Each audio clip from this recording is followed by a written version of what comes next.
नमस्कार, 8 बजे की खबरों में आपका स्वागत है। मैं हूं आरफा खानम शेरवानी। सबसे पहले हेडलाइंस। कोलकाता में निर्माणाधीन पुल गिरा, 18 की मौत, 60 घायल, कई लोगों के मलबे में दबे होने की आशंका। विपक्ष ने की उच्च स्तरीय जांच की मांग।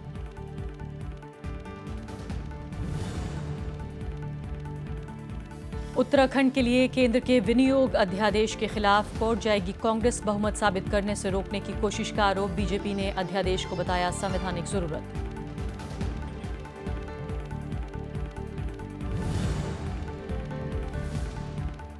असम में राहुल गांधी ने लगाई वादों की झड़ी, 2 रुपए किलो चावल और छात्रों को वजीफा देने का ऐलान। राजनाथ सिंह ने कहा, बीजेपी सत्ता में आई तो बंगाल में लगेंगे उद्योग।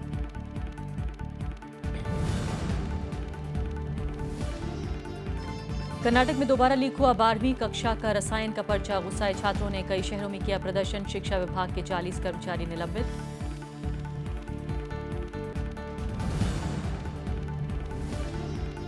और एक साल में तीसरी बार घटे नेचुरल गैस के दाम, 20% की बड़ी कटौती। सीएनजी और रसोई गैस सस्ती होने के आसार।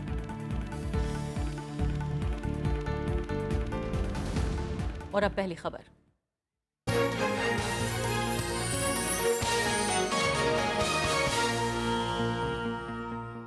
कोलकाता में विधानसभा चुनाव के बीच आज एक बड़ा हादसा हो गया। शहर के उत्तरी इलाके में गणेश सिनेमा के पास एक निर्माणाधीन पुल के गिरने से कम 15 लोगों की मौत हो गई। 60 से ज्यादा लोग घायल हैं। प्रधानमंत्री समेत कई नेताओं ने हादसे पर दुख जताया है।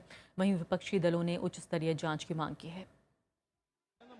कोलकाता के व्यस्त बड़ा बाजार के पास निर्माणाधीन ये पुल गुरुवार दोपहर पल भर में बड़े हादसे की वजह बन गया।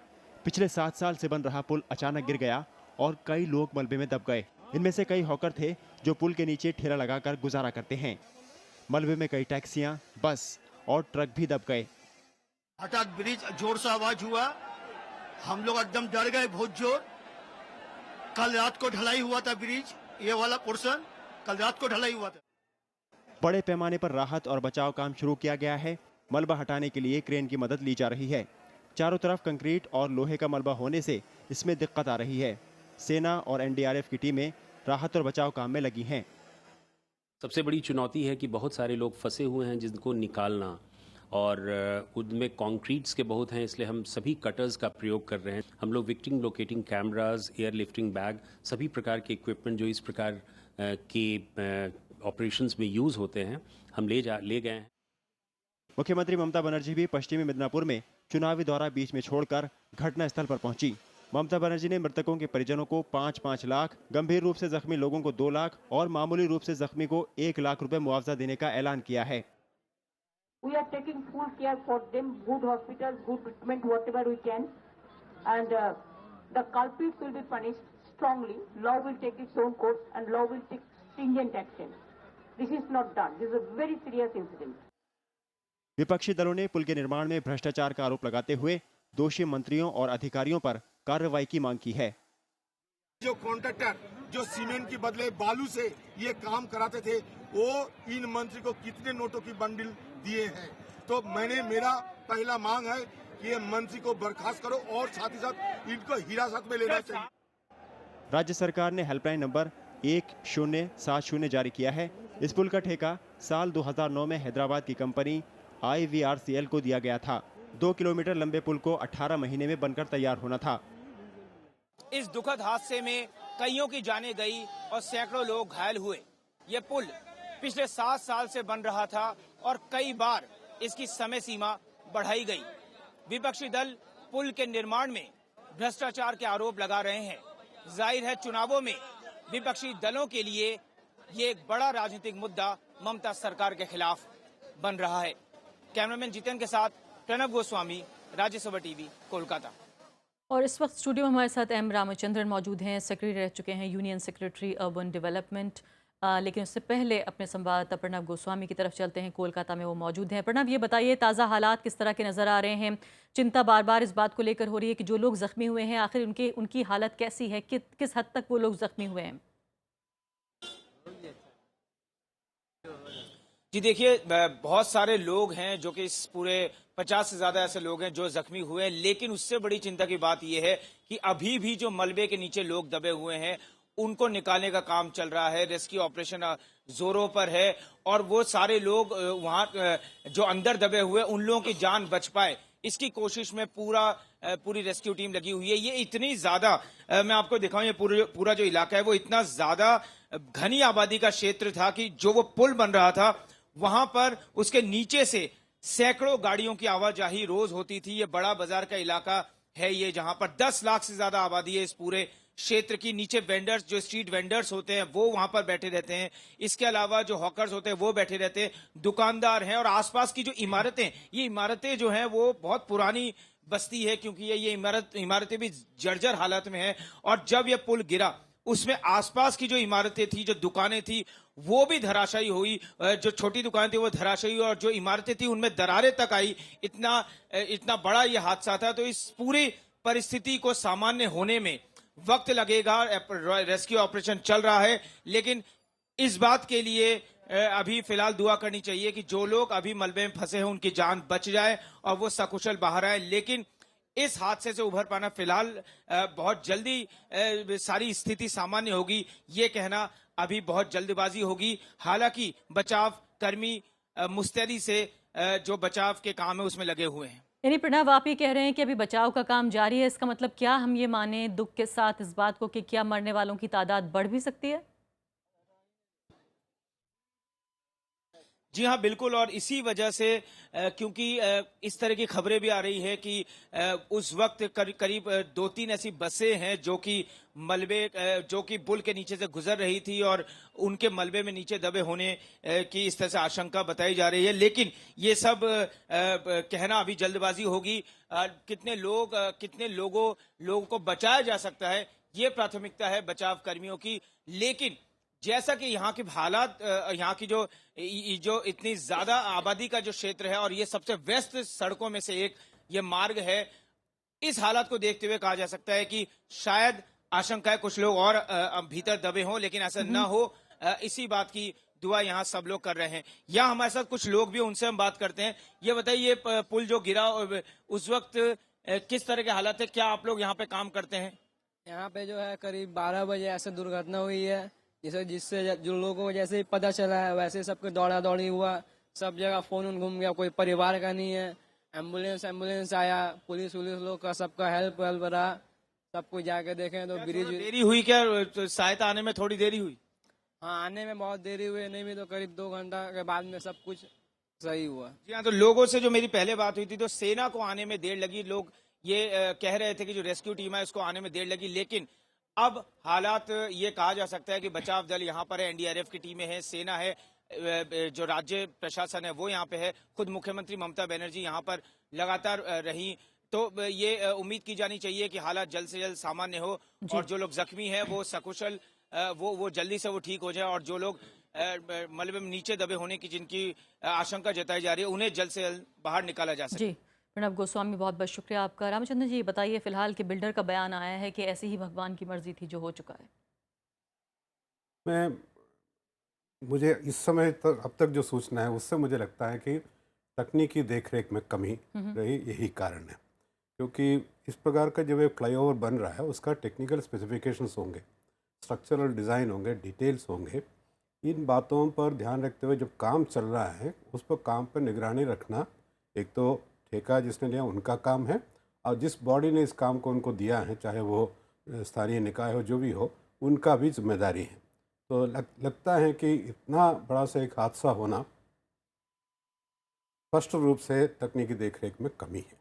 तो फिलहाल ये भी बताया जा रहा है कि डेडलाइन भी कई बार आगे बढ़ती रही और ये पुल जो है लगातार अंडर कंस्ट्रक्शन रहा। इसको आप कितनी बड़ी वजह मानते हैं? अब इतना लंबा खींचने की वजह से भी उस पर कुछ ना कुछ नुकसान हुआ है, लेकिन वो किस वजह से हुआ, शुरू में कॉन्ट्रैक्ट कितने का था, उतना धनराशि उपलब्ध था कि नहीं, बाद में उपलब्ध कराने में समय लगा, इसलिए खींच के हमारे देश में एक कठिनाई ये है कि जितने भी प्रोजेक्ट्स हम लेते हैं, कई बार आपकी चर्चा में आया होगा कि पब्लिक सेक्टर प्रोजेक्ट्स में time overrun, cost overrun, time बढ़ना और कॉस्ट बढ़ना एक सामान्य चीज़ जैसा बन गया है। वही बीमारी यहाँ पर भी देखने को मिल रहा है, स्वीकार्य भी हो गया है कि ऐसा तो होगा ही। हाँ, ये एक वजह है। इससे हट करके हमें समय से कार्यान्वयन किस प्रकार किया जाए, और समय से करने के साथ साथ जो तकनीकी देखरेख, मैं बार बार इस पर बल दे रहा हूँ इसलिए कि उसी में कमी के कारण इतना बड़ा सा घटना हुआ। नहीं तो छोटा सा कोई चीज़ हो जाता तो उसमें भारी कमी है, ये भी एक कारण है। तो इन चीज़ों से ऊपर निकल के आना होगा, और ख़ासतौर से ये कोलकाता जैसे शहर में हुआ जहाँ अन्य छोटे शहरों की तुलना में बहुत अधिक तकनीकी स्ट्रेंथ होगा, व्यवस्था होगा, ठेकेदार का स्ट्रेंथ और भी अच्छा होगा, ऐसे स्थान पर इस तरह की घटना घटित होना ये बहुत ही चिंताजनक इसके है। अलावा एक और जो ज़्यादा चिंता की वजह नज़र आ रही है वो ये है कि बिल्कुल कुछ ही लम्हे बाद जो है सीसीटीवी पे फुटेज रिकॉर्ड हुआ है, जो ये बता रहा है कि जब ऐसा हो गया तो वहाँ पर जो लोग थे आसपास के, वो अपने हाथों से जो है वो पत्थर हटा रहे हैं, अपने हाथों से करने की कोशिश कर रहे हैं। यानी कि पहुँचने में भी मदद को इतनी देर लगी, और शायद वहाँ पर इस तरह की आपात स्थिति से निपटने के लिए कोई भी तैयारी वहाँ पर मौजूद नहीं थी। ये भी एक मुख्य बात है। इतने बड़े शहर में किसी भी प्रकार का घटना घटित हो सकता है, तो उसके लिए जो डिसास्टर प्रिपेयर्डनेस जिसको हम कहते हैं वो किस तरह का है, क्योंकि सबसे कम समय में इतने जल्दी जो सुरक्षा व्यवस्था करने वाले हैं उनको वहाँ तक पहुँचाना और काम शुरू करना, ये इस बात का भी एक इंडिकेटर है कि कितना चुस्त हमारा व्यवस्था है। अब इसमें कई लोग होंगे कि जिला प्रशासन होंगे, पुलिस होंगे, स्थानीय निकाय होंगे, अन्य संस्थाएं होंगे, और इतना बड़ा सा नीचे गिरने का है तो उस प्रकार के इक्विपमेंट भी चाहिए। कोलकाता जैसे शहर में फिर मैं यही कहूँगा कि ये सब सामान्य रूप से उपलब्ध होना चाहिए, और ये भी ध्यान में रखना चाहिए कि इतने जो भीड़ वाला एक इलाका है जहाँ पर फ्लाईओवर का काम चल रहा है, चाहे कोई दुर्घटना ना भी हो, लेकिन उसकी संभावना को ध्यान में रखते हुए कुछ ना कुछ तैयारी होना भी आवश्यक है। बहुत दर्दनाक जो है तस्वीरें देखने को मिली हैं, जिसमें खून से सना हुआ हाथ किसी का मदद के लिए पत्थरों के नीचे से पुकार रहा है। इसके अलावा 400 जो हैं सेना के जवान लगे हुए हैं। फिलहाल क्या काम इस वक्त चल रहा होगा, और जो लोग दबे हुए हैं उनकी कितनी संभावना जीवन की हम देखें? देखिए, ये इस प्रकार की घटना की जिसके बारे में इतना अधिक तैयारी तो पहले कोई करता नहीं होगा, क्योंकि एकदम पूरा मटेरियल नीचे गिर गया, उसके नीचे क्या क्या था और किस तरह इस मटेरियल को हटा करके लोगों को बचाया जा सके। मेरे ख्याल में कई जगह क्रेन पहुंचने में भी या उस प्रकार के इक्विपमेंट पहुंचने में दिक्कतें हो सकता है, उसकी उपलब्धता एक और समस्या हो सकता है। 140 टन की जो क्रेन है वो दरअसल एक बड़ा स्लैब था, उसको उठा भी नहीं पा रही थी, ये भी एक वजह है। तो ये भी तो जो प्रिपेयर्डनेस की बात हमने किया है उसमें भी कुछ ना कुछ कमी है, क्योंकि जितने प्रकार का काम शहरों में किसी स्थानों पे हो रहा हो, किसी भी इस तरह का घटना घटित हो जो एक्सट्रीम का हो, ये एक प्रकार से एक्सट्रीम का है, क्योंकि इतने अधिक लोगों का मरना और इतना ज़्यादा मटेरियल नीचे गिरना ये स्वाभाविक नॉर्मली होता नहीं है। होता है जी। तो उसके लिए तैयारी है कि नहीं, कि तो वो प्रश्न चिन्ह उस बात पर भी है कि इस प्रकार के हादसों को हैंडल करने के लिए ऐसे शहरों में क्या व्यवस्था तैयारी होनी चाहिए। बहुत बहुत शुक्रिया आपका। और 2 किलोमीटर लंबा ये फ्लाईओवर बन रहा था। दरअसल बड़ा बाजार जो इलाका कहलाता है, बहुत पुराने और कंजेस्टेड इलाकों में शामिल है कोलकाता के, वहाँ पर ये बनाया जा रहा था। फिलहाल आपका शुक्रिया। ये थी हमारी पहली खबर। एक छोटा सा ब्रेक।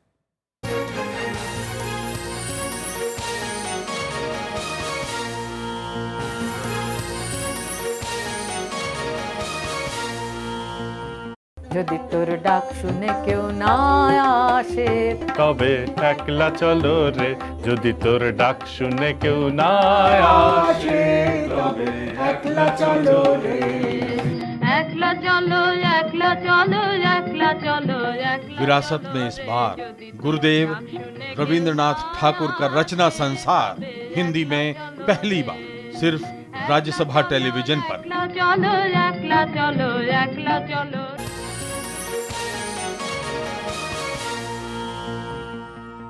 पहले दौर के मतदान की तारीख नज़दीक आते ही सभी दलों ने चुनाव प्रचार तेज कर दिया है। हम विधानसभा चुनाव की बात कर रहे हैं। गुरुवार को कांग्रेस उपाध्यक्ष राहुल गांधी ने दूसरी बार धुआंधार प्रचार किया असम में। अपने भाषण में उन्होंने केंद्र की नरेंद्र मोदी सरकार पर कई सवाल खड़े किए। राहुल गांधी ने कहा कि अगर असम में फिर से कांग्रेस की सरकार आएगी तो ही असम में शांति और विकास बना रहेगा।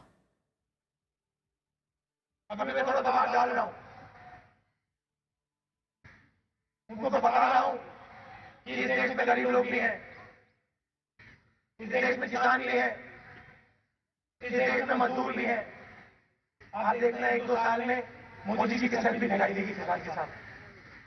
कितना दबाव डालूंगा मैं। असम चुनाव प्रचार के मद्देनजर कांग्रेस ने अपनी पूरी ताकत झोंक दी है। 29 मार्च की रैलियों के बाद गुरुवार को भी कांग्रेस उपाध्यक्ष राहुल गांधी ने कई चुनावी सभाएं की और केंद्र सरकार के कामकाज पर सवाल उठाया। अपने भाषण में उन्होंने 2 रुपए किलो के हिसाब से लोगों को अनाज दिए जाने का जिक्र करते हुए चुनावी वायदों की झड़ी लगा दी। सबसे पहला काम हमारा युवाओं को रोजगार देने का होगा और 10 लाख युवाओं को हम 5 साल के अंदर रोजगार दिला के दिखाएंगे। हर डिस्ट्रिक्ट में 100 युवाओं को हम स्कॉलरशिप देंगे, IAS के लिए, ICS के लिए, बाकी एग्जाम के लिए। और जिनकी आमदनी 2.5 लाख रुपए से कम है, उन सब लोगों को मुफ्त में हम अस्पताल में इलाज करा के दिखाएंगे। कांग्रेस उपाध्यक्ष ने बीजेपी शासित राज्यों में शांति व्यवस्था का मुद्दा भी उठाया और कहा कि असम में कांग्रेस की सरकार से पहले हालात सही नहीं थे, जिनको सुधारने में कांग्रेस ने सफलता हासिल की है। 15 साल पहले असम की क्या हालत थी? नेशनल न्यूज़पेपर्स में, नेशनल अखबारों में खबर आती थी तो आपके दुख की खबर, लोगों को मरने की खबर, आतंकवाद की खबर, हिंसा की खबर आती थी। कि कांग्रेस का सबसे बड़ा काम असम में शांति लाने का काम है। चुनावी सभाओं में केंद्र सरकार को कटघरे में खड़ा करने के अलावा राहुल गांधी ने बुधवार को दंतेवाड़ा में नक्सली हमले में शहीद हुए जवानों और कोलकाता फ्लाईओवर हादसे में मारे गए लोगों को श्रद्धांजलि भी दी। Bureau report, Rajya Sabha TV. गुरुवार को गृह मंत्री राजनाथ सिंह ने भी पश्चिम बंगाल चुनाव के लिए प्रचार किया। इस दौरान उन्होंने विपक्षी दलों की आलोचना करते हुए उन्हें बंगाल की खराब हालत के लिए जिम्मेदार बताया। राजनाथ सिंह ने ममता बनर्जी सरकार पर सवाल खड़े करते हुए कहा कि तृणमूल कांग्रेस ने जिन चुनावी वादों के साथ राज्य की कमान संभाली थी वो उसे पूरा करने में नाकाम रही है। उन्होंने केंद्र सरकार के कामकाज की तारीफ करते हुए कहा कि अगर राज्य में बीजेपी सत्ता पर काबिज होती है तो सरकार बंगाल में उद्योगों के विकास में कोई कसर नहीं छोड़ेगी और युवाओं को रोजगार के लिए तत्काल कौशल विकास योजना लागू करेगी। मैं आपको बतलाना चाहता हूं, जिस दिन हमारी पश्चिमी बंगाल में सरकार बन जाएगी, 15 दिन के अंदर हम उस योजना को पश्चिमी बंगाल में भी प्रभावी तरीके से मेरे बहनों भाइयों लागू कर देंगे, ताकि पश्चिमी बंगाल के नौजवानों को भी रोजगार का अवसर मुहैया हो सके। पश्चिम बंगाल में कांग्रेस ने बुधवार को घोषणा पत्र जारी कर दिया। इसमें विकास के साथ शारदा चिट फंड घोटाले की जांच में तेजी की बात कही गई है। वोटरों को लुभाने के लिए कई वादों के साथ पार्टी ने कानून व्यवस्था में सुधार का ऐलान भी किया है। पश्चिम बंगाल में पहले दौर के मतदान से पहले बुधवार को कांग्रेस ने घोषणा पत्र जारी किया। पार्टी नेता और राज्यसभा सांसद राज बब्बर की मौजूदगी में प्रदेश अध्यक्ष अधीर रंजन चौधरी ने इसे जनता के सामने रखा। 13 पन्नों के घोषणा पत्र में कई वायदे किए गए हैं। इनमें औद्योगिक विकास, स्वास्थ्य और शिक्षा पर खासा जोर दिया गया है। वहीं हर तबके के लिए सभी क्षेत्रों में विकास, युवाओं को रोजगार और कानून व्यवस्था में सुधार समेत कई अहम ऐलान भी इसमें शामिल हैं। আমাদের সবথেকে বড় এমফাসিস থাকবে পশ্চিমবঙ্গে আইন শৃঙ্খলার বাতাবরণ তৈরি করা, সুস্থ নাগরিক জীবন, নিরাপদ নাগরিক জীবনের ব্যবস্থা করা, দুর্বৃত্ত রাজ समाप्त करा। कांग्रेस ने घोषणा पत्र में शारदा चिटफंड घोटाले की जांच पे तेजी की बात भी कही है। वहीं सूबे की ममता सरकार और एनडीए के बीच साठगांठ का आरोप भी लगाया है। प्रणब गोस्वामी के साथ bureau report, Rajya Sabha TV. Uttarakhand के लिए केंद्र की तरफ से जारी विनियोग अध्यादेश को कांग्रेस कोर्ट में चुनौती देगी। कांग्रेस का आरोप है कि केंद्र सरकार हरीश रावत को विधानसभा में बहुमत साबित करने से रोकने के लिए ये कदम उन्होंने उठाया है। वहीं केंद्र सरकार इसे संवैधानिक जरूरत बता रही है।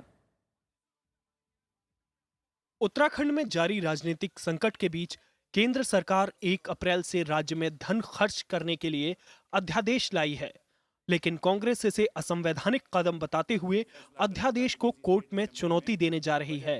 ऑर्डिनेंस इश्यू हो रहा है इसलिए क्योंकि वो चाहते हैं कि किसी तरीके से ये vote on the floor of the house नहीं हो। We are going to challenge it because it is completely unconstitutional. केंद्र सरकार ने कांग्रेस के आरोपों को खारिज करते हुए कहा कि राज्य में खर्चा चलाने के लिए अध्यादेश लाना जरूरी था। The state is not able to get the appropriation bill, thereby creating a constitutional crisis.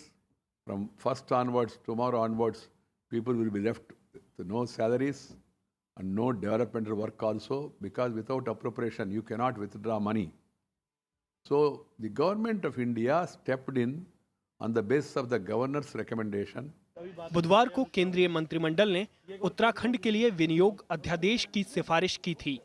सरकार की दलील है कि राज्य में राष्ट्रपति शासन लगा है और विधानसभा से बजट पारित नहीं हो सका था।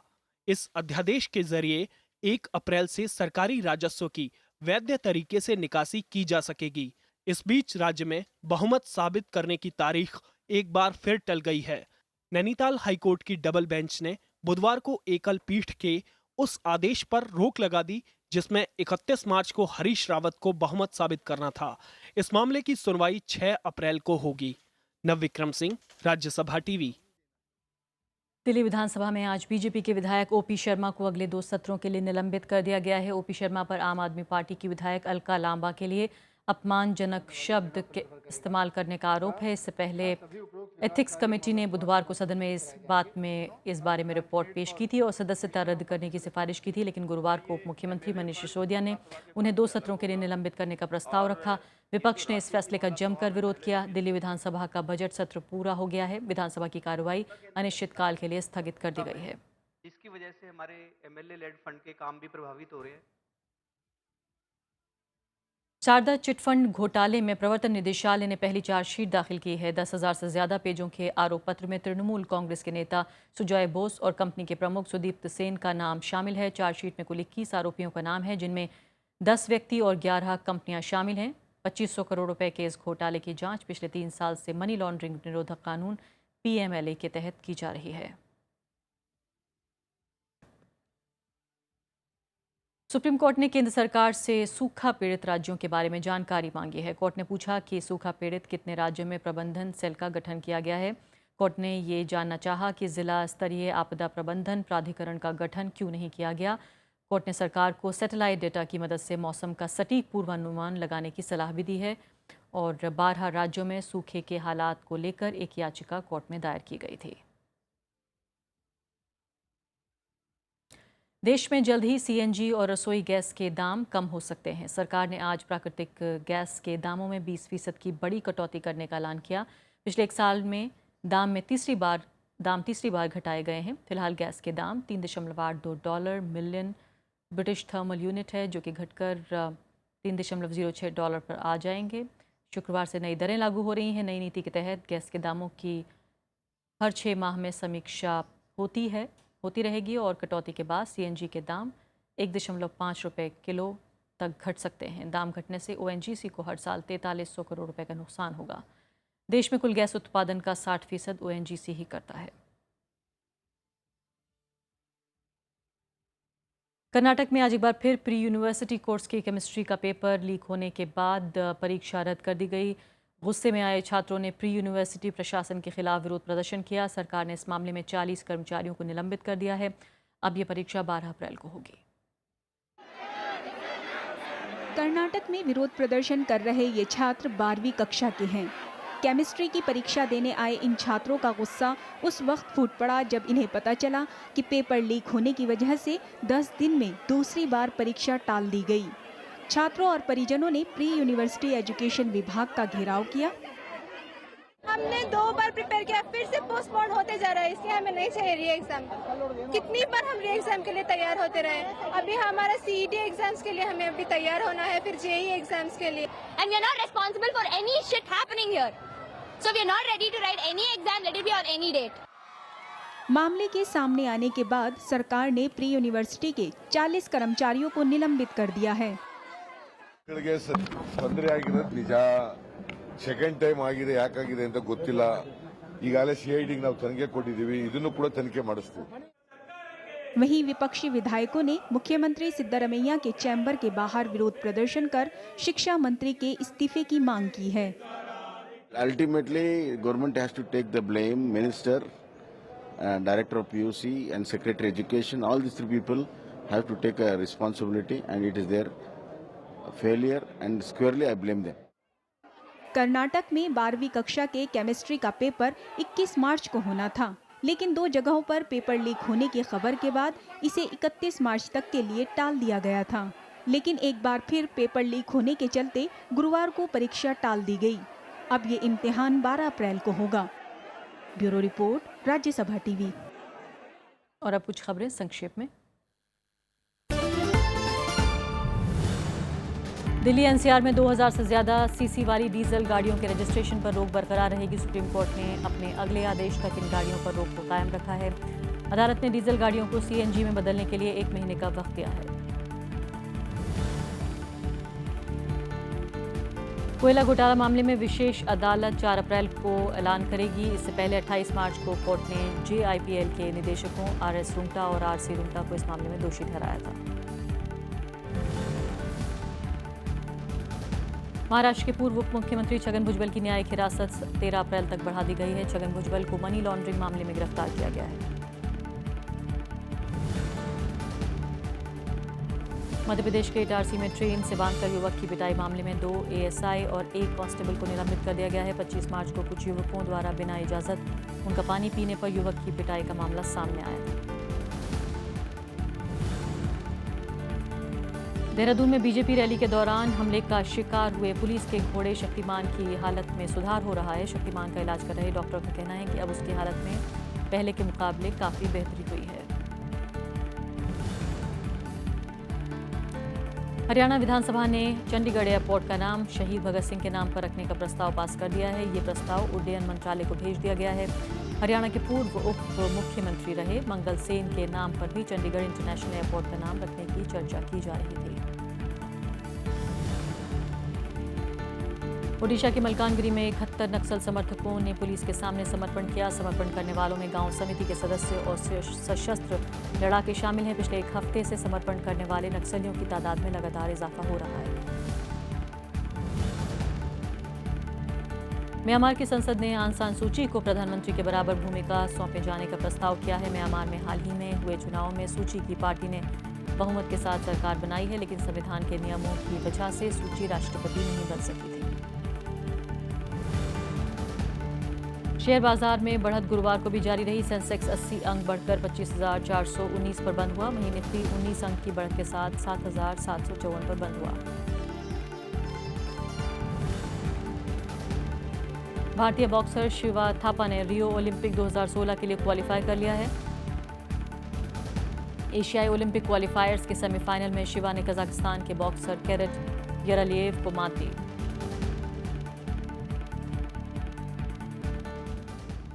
इसी के साथ अभी के लिए इतना ही। नमस्कार।